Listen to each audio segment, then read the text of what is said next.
ഇനി നമുക്ക് വളരെ പെട്ടെന്ന് തന്നെ ഒരു കുക്കർ ചിക്കൻ വയ്ക്കാം കേട്ടോ. അപ്പോൾ അതേ കുക്കർ അടുപ്പത്ത് വെച്ചിട്ടുണ്ട്. പിന്നെ എണ്ണ ഒഴിച്ചതിന് ശേഷം സ്പൈസസ് ഒക്കെ ഇട്ട് കൊടുത്തു കേട്ടോ. പട്ട, ഗ്രാമ്പു എല്ലാം ഇട്ട് കൊടുത്തു. അപ്പോൾ ഞാനിവിടെ ഉള്ളിയും ചുമന്നുള്ളിയും സവാളയും ഇഞ്ചിയും പച്ചമുളകും എല്ലാം അരിഞ്ഞു വെച്ചിട്ടുണ്ടായിരുന്നു.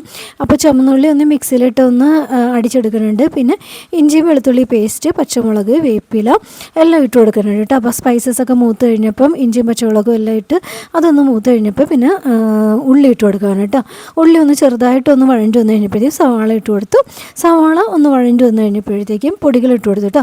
പൊടികൾ എനിക്ക് അളവൊന്നും പറയാൻ അറിയില്ല, എല്ലാം കൈക്കണക്കാണ് കേട്ടോ. മഞ്ഞപ്പൊടിയും മുളക് പൊടിയും മല്ലിപ്പൊടി ചിക്കൻ മസാലയും അങ്ങനെ എല്ലാ പൊടികളും ഇട്ട് കൊടുത്തതിന് ശേഷം ചിക്കൻ ഇട്ട് ഒരു ഗ്യാസ് കേട്ടാൽ മതി. ഞാൻ എൻ്റെ ഒരു സമാധാനത്തിന് വേണ്ടിയിട്ട് 2 ഗ്യാസ് കേൾപ്പിച്ചു കേട്ടോ.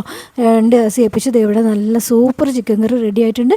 അതിന് ശേഷം പിന്നെ കുറച്ച് മല്ലിയിലയും തേങ്ങാക്കൊത്തൊക്കെ ഇട്ട് അപ്പോൾ ഇവിടെ 5 മിനിറ്റ് കൊണ്ട് അടിപൊളി ചിക്കൻ കറി റെഡി ആയിട്ടുണ്ട് കേട്ടോ. അപ്പോൾ ഇന്നത്തെ വീഡിയോ ഇത്രയേ ഉള്ളൂ.